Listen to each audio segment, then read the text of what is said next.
ఈరోజు మనం potato fry లేదా ఆలూ ఫ్రై అంటారు. బంగాళాదుంప ఫ్రై అంటారు. దీన్ని ఏ విధంగా తయారు చేసుకోవాలో మనం చూద్దాం. అది క్రిస్పీగా అందరూ తయారు చేస్తూ ఉంటారు. మెత్త మెత్తగా కాకుండా మనం క్రిస్పీగా ఎలా తయారు చేసుకోవాలో కరకరలాడేలాగా ఎలా తయారు చేసుకోవాలో ఇప్పుడు చూపిస్తాను. తెలుసుకోండి. బంగాళాదుంపలనైతే చిన్న చిన్నగా ముక్కలుగా కట్ చేసుకోవాలి. ఈ విధంగా చిన్న చిన్న చిప్స్ టైపు కట్ చేసుకోవాలి. ఫ్రైకి చాలా బాగుంటాయి. దాంట్లో కొంచెం సాల్ట్ కూడా యాడ్ చేసుకుంటే వాటర్‌లో అది కలరు మారకుండా ఉంటాయన్నమాట. ఇక క్రిస్పీ కూడా వస్తా ఉంటది దీంట్లో. కాబట్టి అయన్ని పక్కన పెట్టుకుందాం బంగాళాదుంపలన్నీ. ఇప్పుడు ఒక పెనం తీసుకుందాం లేదా మూకుడైనా తీసుకోవచ్చు. దాంట్లో కొంచెం ఆయిల్ ఏసుకొని, దాంట్లో మనం కట్ చేసి పెట్టుకున్న ఆ బంగాళాదుంప ముక్కలు లేదా ఆలు ముక్కలు ఉన్నాయి కదా! అవి దాంట్లో ఏసుకుందాం. ఏసుకొని నూనెలో స్లోగా కొంచెం కొంచెం కలుపుకుంటూ ప్రతి 2 నిమిషాలు అటు తిప్పుకుంటూ గోల్డెన్ కలర్ వచ్చే వరకు దాన్ని ఫ్రై చేసుకుంటూ ఉండాలన్నమాట.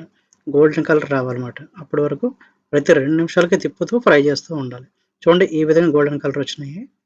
చూడండి ఎంతో క్రిస్పీగా కూడా కనిపిస్తున్నాయి చూడండి. ఈ విధంగా గోల్డెన్ కలర్ వచ్చే వరకు కూడా మనం దీంట్లో తిప్పుకుంటూ ఉండాలి. ప్రతి 2 నిమిషాలు తిప్పుతూ ఉండాలి గరిటెతోటి. దాంట్లో కొంచెం టేస్ట్‌కి సరిపడే సాల్టు, అలాగే పసుపు అర టీ స్పూన్ పసుపేసాను.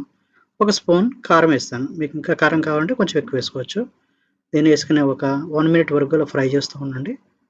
ఫ్రై చేసుకుంటూనే ఉండాలి 1 మినిట్ వరకు. అది బంగాళాదుంపలకి మొత్తం పడతదనమాట. ఉప్పు, కారం, పసుపు దాన్ని పట్టుకుంటది. ఇవన్నిటిని ఫ్రై చేసుకున్నదాన్ని ఒక ప్లేట్‌లో విడిగా తీసుకుందాం.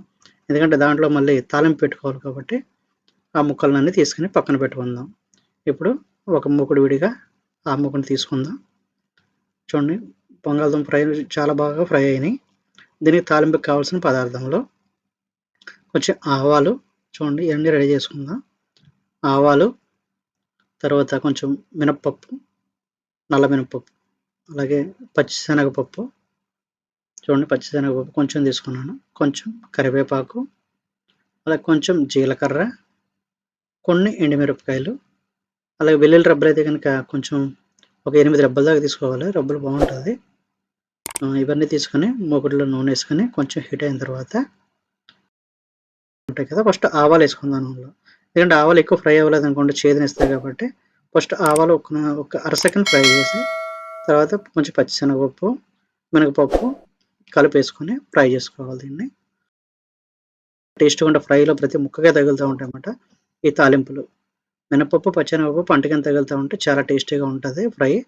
కాబట్టి దీన్ని ఒక్క నిమిషం పాటు వేపుకుందాం. దాని తర్వాత వెల్లుల్లిపాయలున్నాయి కదా! వెల్లుల్లిపాయలు, తర్వాత మిగిలినవి ఇంకా కరివేపాకు, ఎండుమిరపకాయ, జీలకర్ర కూడా ఏసుకొని ఒక్క నిమిషం పాటు ఫ్రై చేసుకుంటూ ఉందాం. 1 మినిట్ వరకు ఫ్రై చేయాలి. ఇవన్నీ గోల్డెన్ కలర్ వచ్చే వరకు కూడా ఫ్రై చేసుకొని, మనం పక్కన పెట్టుకున్నాం కదా! ఇందాక రెడీ చేసిన ఫ్రై చేసుకున్న పొటాటోస్ ఉన్నాయి కదా! ఆ పొటాటోస్ ఈ తాలింపులో యాడ్ చేయడమే. చూడండి చాలా ఎంత కలర్‌ఫుల్‌గా ఉన్నదో. పొటాటో కూడా చాలా క్రిస్పీగా కరకరలాడుతూ ఉన్నాయి. చాలా బాగా ఫ్రై అయినాయన్నమాట. నా ఛానల్ చూస్తున్నందుకు, వీడియో చూస్తున్నందుకు మీ అందరికీ ధన్యవాదములు. Thank you very much. Channel subscribe చేయండి, లైక్ చేయండి, కామెంట్ చేయండి. Thank you very much.